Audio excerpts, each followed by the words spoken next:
আমি মোল্লা মারুফ দক্ষিণ কোরিয়া থেকে আছি আপনাদের সঙ্গে কেবিসি বাংলায় যেখান থেকে আমার এই ব্লগটি দেখছেন সবাইকে জানাই আন্তরিক কৃতজ্ঞতা অভিনন্দন শুভেচ্ছা। আশা করি সবাই অনেক অনেক ভালো আছেন। হ্যাঁ, মারুফ আসছি দক্ষিণ কোরিয়ায় একটা গ্রামের ভিতরে, গ্রামের একেবারে এটা বন্ধ করছি আর কি, একেবারে গ্রামের মধ্যে আর কি। সোল থেকে প্রায় 60 কিলোমিটার দূরে এখন দাঁড়িয়ে আছি। এই যে দাঁড়িয়ে আমরা এখন আছি একটা সুন্দর একটা কফি শপ, যেখানে কফি খাওয়ার জন্য এখানে মূলত সবাই আসে। কফি খাই, মজা করে, আড্ডা মারি, ঘুরে ফিরে আবার চলে যাই। আমরাও আসছি একটু।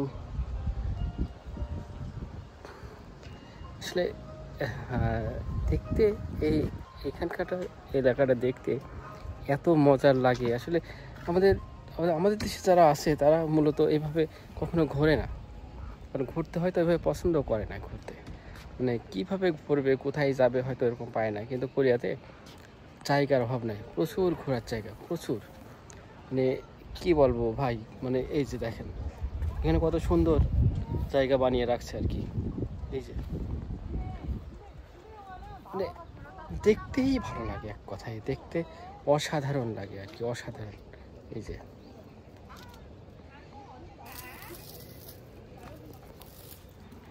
দেখতে এত সুন্দর একটা জায়গা, এত সুন্দর একটা জায়গায় দেখেন। ও আকাশটা কত সুন্দর লাগছে না? দেখেন এত সুন্দর জায়গায় যদি কেউ আসে, যদি লোকজন না আসে, তাহলে হয়তো তার কোরিয়ার লাইফটাই তার জন্য বৃথা। হ্যাঁ, তো যেখানে আসেন কোরিয়াতে যদি থাকেন ইয়াংফিয়ং, এটা হচ্ছে Yangpyeong mango smoothie coffee shop.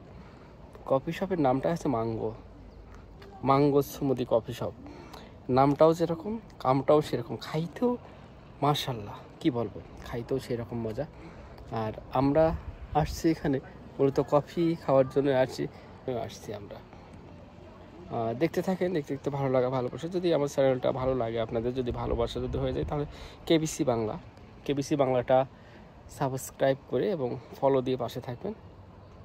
দেখতে থাকেন, দেখতে দেখতেই ভালোবাসা হয়। যদি ভালোবাসা নাও যদি হয়, তারপরেও দেখেন। যদি কখনো ভালোবাসা হয়ে যায়, তখন না হয় সাবস্ক্রাইব একটু করলেন, তারপরেও দেখেন।